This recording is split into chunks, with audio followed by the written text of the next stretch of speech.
welcome back, ladies and gentlemen. It is a round of 16 now, moving right along. We're down to, well, we can't say it's quite down to 16 players, but this is an important match because the winner of this match rather, will be in the money, which means they will at least be getting $40 at the end, and the loser will go to the losers bracket, obviously, and has to fight through that. And that is never a good thing. And both of these players are amazing. I'm super excited for this matchup. I kind of was hoping to see this match, no puns intended. But anyway, let's go ahead and introduce our first player, starting with our red Cybern Commander. To the right of Tourney Dome, of course, the modded version, it is Hope, and he's opening up with a double land factory opening, and his base just got scouted by his opponent, who is none other than the man in brown. It is Alphahex, and he is playing random this tournament. I should change his faction, actually.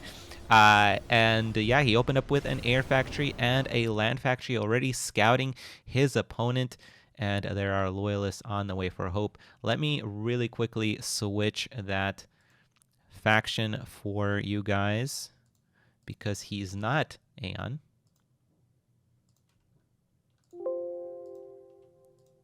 Just so that you guys don't complain about Easter eggs.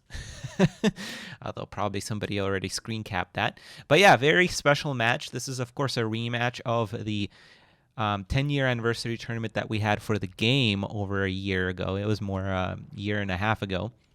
And that was a really interesting match. And actually, game one, it was on Open Palms, and it was the same matchup. It was Cybern versus UEF. And yeah, it was very, very interesting. Of course, Alpha selected a very different strategy than what he is doing now. But there's a lot of history between these two players. And, Alpha definitely wants to get a strong performance here and get the win and guarantee himself some money, let alone avoid the relegation bracket, because there are crazy good players already in there. Of course, Vanity, we saw him go down earlier. And also, I think there was another player that went down kind of not super expectedly, or unexpectedly rather, but still was really surprising. And yeah, so we do have kind of a standard play here. I do want to say that both these players, well, I don't know about Alphahex. I feel like Alphahex is always improving, but I feel like Hope has improved his game a lot. So this is a very different type of matchup than what we've seen even a year ago or even 6 months ago, because Hope, every time he comes in, he surprises people. It looks like Alphahex is actually a little bit of a mismicro there on the tanks. He's going to lose one. No, the tanks are a little bit quicker than ACU, going to pull those back. But the loyalists are coming in. There's quite a bit of them, and there's not enough tanks here for Alphahex. Barely sees them in the radar here following the commander, and I think he's in a little bit of trouble here. Those bombers are going to provide some DPS here. Hope is not doing a great job splitting and is going to pull back. Those tanks miss. What a pretty dodge by Hope. I don't know exactly why he's pulling back. I would just plop down maybe an anti-air factory or something here. That would be very, very interesting. But yeah, Hope pulls back here to his base and plops down a third land factory. Meanwhile, he's not expanding, while Alphahex is. Alphahex has some beautiful expansions. And by the way, I don't want you guys to leave my stream, but Alphahex is also streaming from his perspective right now, I believe, on his YouTube. So you can check that out. That would be very interesting. Of course, I'm streaming with a delay. He is not. And that's because I'm obviously showing you the whole game. And, it's up to him if he wants to share his gameplay or not. So, actually, I don't know. Maybe he is streaming with a 5-minute delay. I don't know. Yeah, I'm really not a fan of how little Hope is expanding here, though. I feel like Alphahex has come out with a very strong kind of expansion opening here, and Hope did nothing to punish his opponent. I feel like he could have pushed with these loyalists. He got a bunch of loyalists, which are going to start being basically dead investment here as the game goes on, because of those demolishers that are going to come out. And yeah, he should have been doing this way earlier. Now that the planes are going to go around, he's going to utilize that opportunity to kind of go and harass a little bit. He's still producing or rather Alphahex is still producing out of that air factory, so that's pretty good. And yeah, the expansions are really nice here for Alphahex, as Hope actually pulls back again. I'm really not sure why. At this point, I feel like we need to be utilizing our advantage, and we've seen this so many times where players get the upper hand and then, you know, they kind of let it go. They don't utilize it because this build is very greedy from Alphahex. He's expanded so much, but now he's going to be able to afford a lot. He's going to explode absolutely out of this world. He's going to be able to plop down so many land factories and overtake his opponent as well. And there's no adapters here either. I'm wondering if maybe we're going nanogun? That would be weird. I don't know. I'm very concerned about Hope's play here, because I feel like he's not even controlling. I feel like his APMs are a little low as well. But nevertheless, we do have our Brown Commander pushing forward. He does have quite a bit of demolishers there, which is honestly, for a player that can micro really well, I think it's a benefit for Hope. So all he has to do is dodge those demolishers, which is obviously not the easiest thing to do. We do have adapters also making their way out, and Hope is going to start pushing forward here slowly into that blob. There are mobile missile launchers also for Alphahex. I'm not sure if Alphahex should have been pushing out when he did, because he's clearly playing for more of a later game. So you're only going to kind of entice Hope to try and poke at you. And Hope is being very, very hesitant this game. Ground fire coming in on those demolishers, going to try and catch that army. And, alright, so he does not walk into it, so that's good. And yeah, I think we're going to transition into blobs, into a dev ball war. But of course, Alphahex is going to have an advantage in that, because he has expanded so much. And by the way, Hope is still not expanding. Although I will say that obviously he's expanding to the center, but there's just not enough mass, and it's quite a bit slower than what Alphahex has done. Look at that. He already filled up all of these expansion points everywhere. So this will be kind of rough here. Another ground fire, and Hope just barely dodges out of there. I don't know what that ACU is doing. I think he wants to keep expanding here. Hope has no idea that these are expansions are there. I think he feels like he's playing on equal footing. Nice Brackman connection, though, clipping a couple of those demolishers. Hope is going to order and move forward, trying to capitalize on that. But yeah, Alphahex's control is too good for that. He's going to pull back as well. And look at that. This is exactly what I said. Alphahex is just going to expand behind, or explode behind this with research stations. He's already putting down his 5th land factory. And when a UEF commander plops down this many land factories and research, that is just so bad. Of course, obviously, he can't do anything about it now.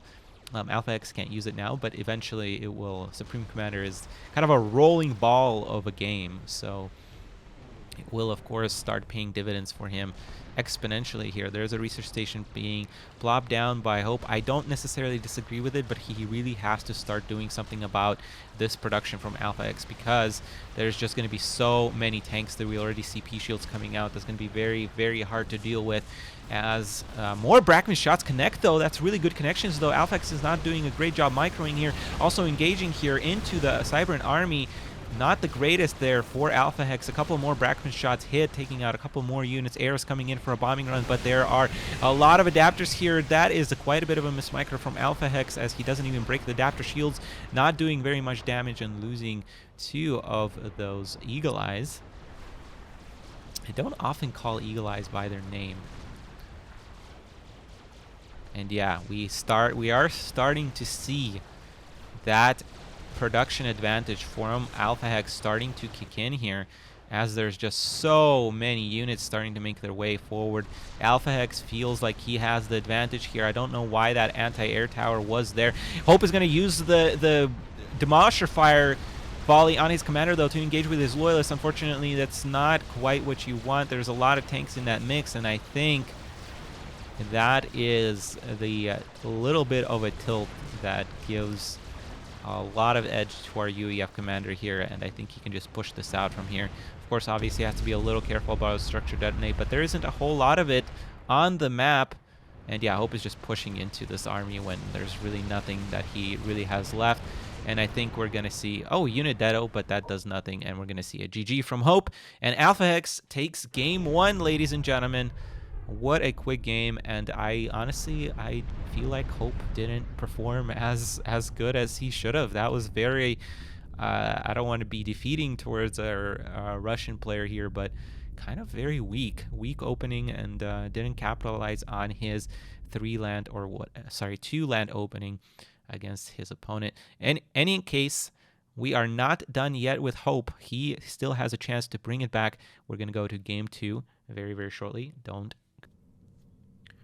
Welcome back to game 2 of this round of 16 match of the 10-year OSS anniversary tournament. We are on open palms, and I'm really hoping our Russian player pulls it right back on this map and gives us an incredible game 3. I think that's what all of us want. Of course, there are Alphahex and Hope fanboys, but nevertheless, I personally want to see close, ridiculous games, and Hope is not going to turn down the rotations here, so to say, because, of course, we have $1,500 on the line. But nevertheless, let's go ahead and reintroduce our players. We have our red Cybern Commander, Hope, opening up with a air factory and a land factory. His opponent, Alphahex, is opening up with a land factory and another land factory, and he pulled the UEF, of course. He is still Cybern, and he does have the 1-0 lead. I think he has been a little... I mean, generally speaking, I think Cybern has a little edge over UEF, and I felt like Hope should have just done more with that first game, and unfortunately, it didn't quite go his way. It was just too much production from Alphahex. We don't see quite as crazy of an expansion here from Alphahex this time. Actually, an anti-air tower coming up when we actually don't have any more air being produced. Hope is going to see this, and he's going to start loving this, because that means he just got 200 mass from his opponent, invested it into basically nothing, because there's no anti-air now. Hope should probably not produce that at all anymore. Plopping down his second land factory, that's going to be quite nice. And if I was Hope, I would just expand like crazy in the next minute or so and try to do what Alphahex did to him. Meanwhile, Alphahex is pushing out with his tanks, so it's almost as if the roles have kind of reversed here, and Hope will hopefully see this. Also, no pun is intended. But nevertheless, he will see this force pushing forward towards him. He's going to pull his units back, and Alphahex is going to plop down an expansion on this hill. Very interesting. We're seeing kind of this hill starting to become more and more important in this tournament, which is kind of crazy, because before we haven't really seen that before. In the SCS events, people usually expand up or down, not really taking the central location too much. But nevertheless, we do have P-Shields coming out with some anti-air. Alphahex still doesn't know that there is no more air coming his way, which should be a really good thing for Hope here. And I think we just need to wait for a radar at this point. P-Shields and mobile missile launchers will be nice, but if Hope just knew what the composition of this blob is, I think he would just wait and try to engage it head on with his loyalists, because right now is the time to beat this composition. Right now is the time, and his flanks aren't really working. He's getting scared of I don't even know what. I don't even know if he sees the units on his radar. Probably does, because I'm guessing he has the radar expansion. And again, Hope is just not expanding with his engineers. And only now is he sending his engineer back. The engineer in the back is not really moving. And yeah, I don't know what's going on with Hope today. But this is not the strong performance that we've seen from our Russian Cybern Commander, although he has been playing a lot of other factions recently. And we are going to see... Alphahex actually push out. But there's only one tank here, one mobile missile launcher. And honestly, I would really just love to see Hope collapse on this position here. There's really nothing here. There is one more Gemini popping out for scouting here. And I wish he just went over that army, because if he saw it, I think he would be engaging it with everything he had right now. That commander really needs to be brought forward. Hope, why are you sleeping today? Oh, no. Finally does start expanding with his 2 engineers, so that's at least good. But by this time, honestly, a player like Iron Commander would have like an expansion, or at least would be starting on it. Hope is going to engage into here. I mean, does he still not see that there's only one tank in this composition? Alphahex, I feel like, is winning off of Hope's kind of indecisiveness in this series, I feel like, so far. And if this keeps going, this is going to be probably really rough again in the end game for Hope.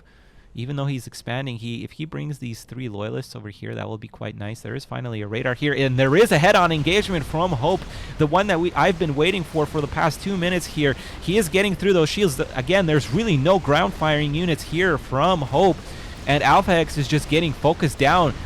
I think we just need to focus down Alphahex and go to game 3 here. Forget about anything else on the map. There's just so much firepower from Hope.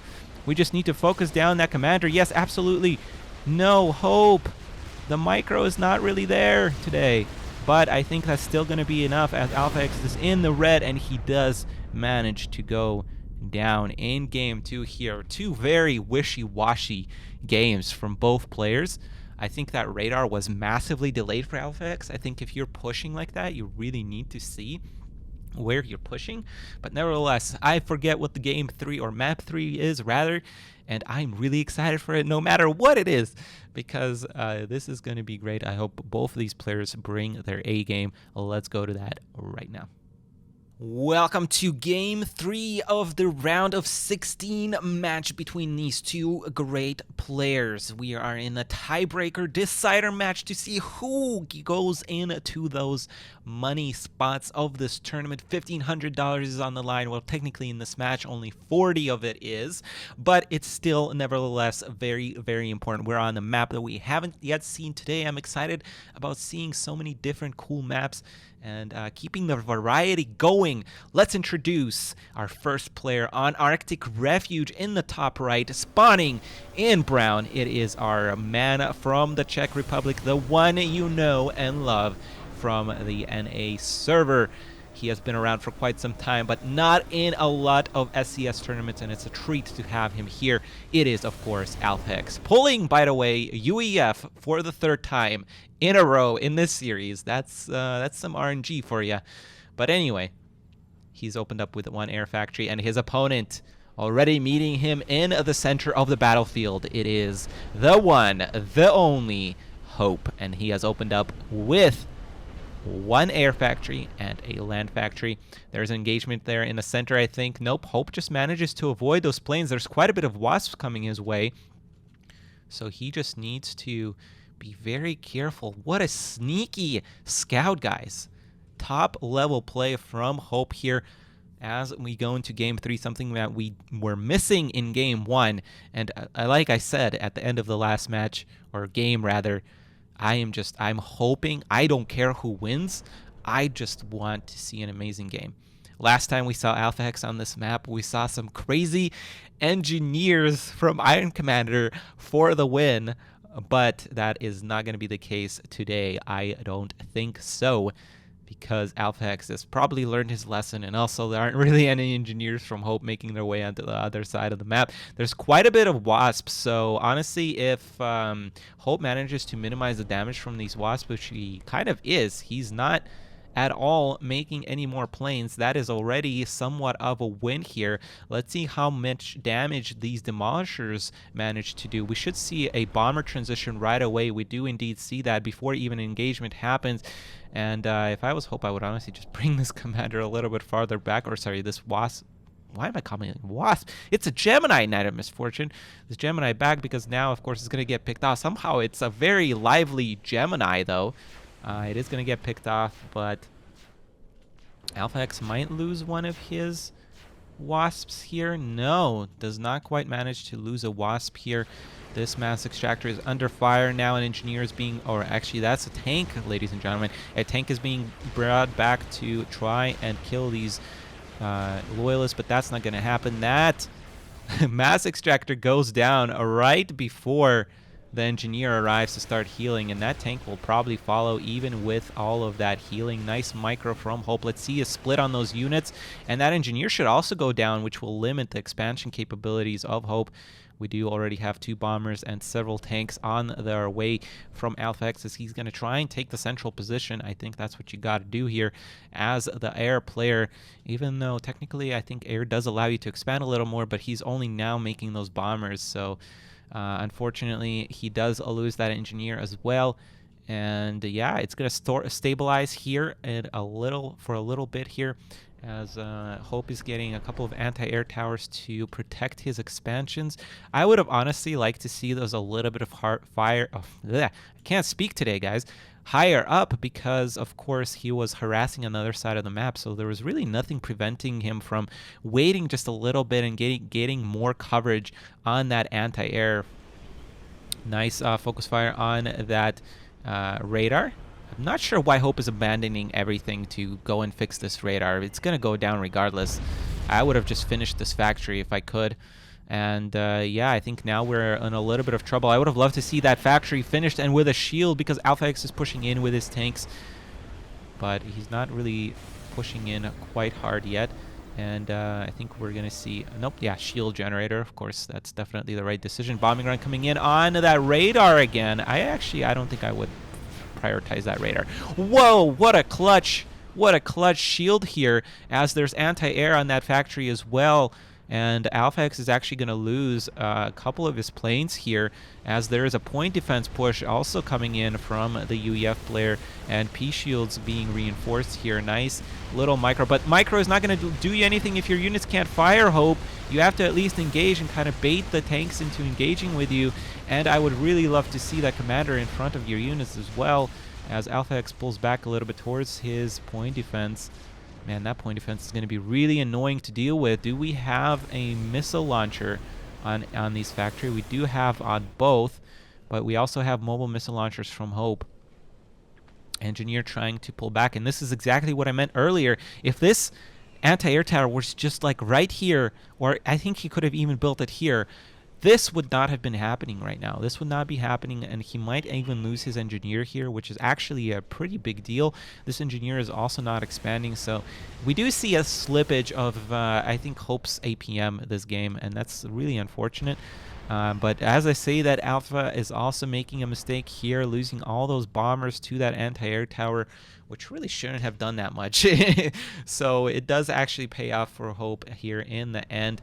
But we are gonna see this this position being quite a bit of a struggle for Hope, because of course Cybran can't really do much against the shield. Though what is that Cobra doing? Pulls it back at the end of, or the very end there. Nice target fire on the ground, or rather ground fire on that ground, as he wants to get rid of that shield, so that's really good. Hope realizes that he really can't allow his opponent to solidify his position here in the front of his base, because Cybran just can't really deal with it very well. Gonna try and push under the shields, but this is just too much firepower from Hope or from Alphahex, and I don't think Hope is prioritizing the right targets here.